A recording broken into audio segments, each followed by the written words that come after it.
নমস্কার বন্ধুরা, শিউলি রান্নাঘরে আপনাদের সকলকে স্বাগত। আমি শিউলি আজ আবার একটি নতুন রেসিপি নিয়ে আপনাদের কাছে চলে এলাম। আজ আমি হাতে মাখা বেগুনের রেসিপি বানাবো। বেগুনের রেসিপি তো অনেক রকমভাবে খেয়েছেন, এইভাবে একবার বানিয়ে খেয়ে দেখুন, খুব সহজেই কম সময়ের মধ্যে তৈরি হয়ে যায়। এখানে আমি 3টে ছোট ছোট বেগুন আর এইরকমভাবে ছোট ছোট টুকরো করে কেটে নিয়েছি। আর এটা ছোট ছোট কেটে নেবেন, আর আপনারা চাইলে বেশিও দিতে পারেন। এখানে আমি 3টে ছোট ছোট পেঁয়াজও লম্বালম্বিভাবে কেটে নিয়েছি, আর 2টো টমেটো কেটে নিয়েছি। সব ছোট ছোট টুকরো করে কেটে নিয়েছি। পেঁয়াজটা লম্বালম্বিভাবে কেটেছি, বেগুনটা যেহেতু লম্বালম্বিভাবে কেটেছি তার জন্য।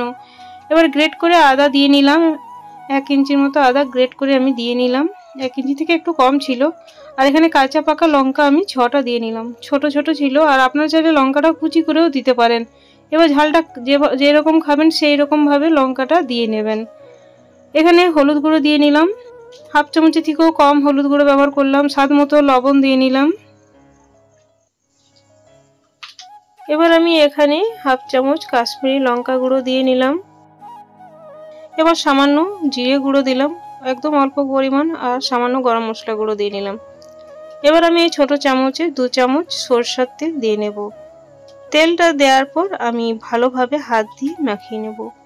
এটা কিন্তু খুব সহজেই তৈরি হয়ে যায়, একবার হলেও বাড়িতে ট্রাই করবেন। বন্ধুরা, আমার এই রেসিপিটা ভালো লাগলে প্লিজ লাইক, শেয়ার, কমেন্ট করে সাবস্ক্রাইব করে আমার পাশে থাকবেন।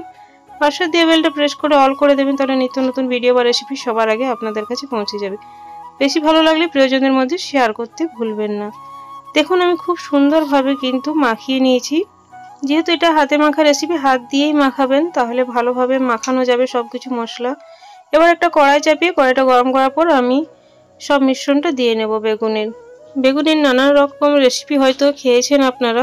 এই সহজ রেসিপিটা একবার অবশ্যই ট্রাই করে দেখবেন, আশা করছি ভালো লাগবে। আর এই রেসিপিটা আমি গরম ভাতে পরিবেশন করেছিলাম, আপনারা কিন্তু রুটি দিয়েও এটা খেতে পারবেন।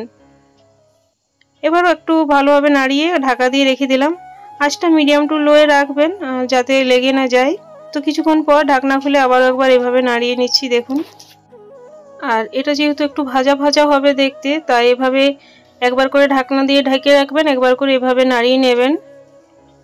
পুরনো বন্ধুদেরকে অনেক অনেক ধন্যবাদ পাশে থাকার জন্য, এগিয়ে যেতে সাহায্য করার জন্য। আর নিচে যাতে না লেগে যায় তার জন্য আমি ছোট চামচে 2 চামচ জল দেব। জল কিন্তু বেশি ব্যবহার করব না, যদি প্রয়োজন হয়তো দেবেন। আবারও ঢেকে দিলাম লো আছে। এবার আমি এদিকে একটা তরকা প্যানের মধ্যে বা একটা ছোট হাতার মধ্যে আমি সরষের তেল নিয়ে নিলাম। 2 চামচের মতো তেল নিয়ে গ্যাসটা অন করে দিলাম, আঁচটা একটু লো, মিডিয়াম টু লো করে। এখানে আমি 6 থেকে 7টা রসুন লম্বালম্বিভাবে কুচি করে নিয়েছি, আর কয়েকটা আমি এখানে কারি পাতা নিয়েছি, 5টা কারি পাতা নিয়েছি। তো এগুলো আমি হালকা ভেজে নেব। রসুনটা একটু লাল লাল হওয়া পর্যন্ত ভেজে নিতে হবে। আর এদিকে দেখুন খুব সুন্দর ভাজা ভাজা হয়েছে। আর এখানের মধ্যে আমি এটা ছক দিয়ে নিলাম। আপনারা চাইলে ধনে পাতাও দিতে পারেন, তো আমি এটা এখানে কারি পাতা ব্যবহার করলাম, তাই ধনে পাতা দিলাম না। কারি পাতার যে ফ্লেভারটা সেটাই কিন্তু খুব সুন্দর আসে। খুব ভালোভাবে মিশিয়ে নিলাম। দেখুন, নতুন বন্ধুরা এই ভিডিওটা যদি একটুও ভালো লাগে তো প্লিজ চ্যানেলটি সাবস্ক্রাইব করে পাশে থাকবেন, এই অনুরোধ রইল।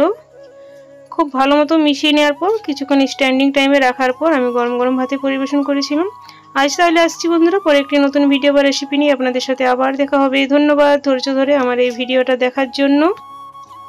Thanks for watching.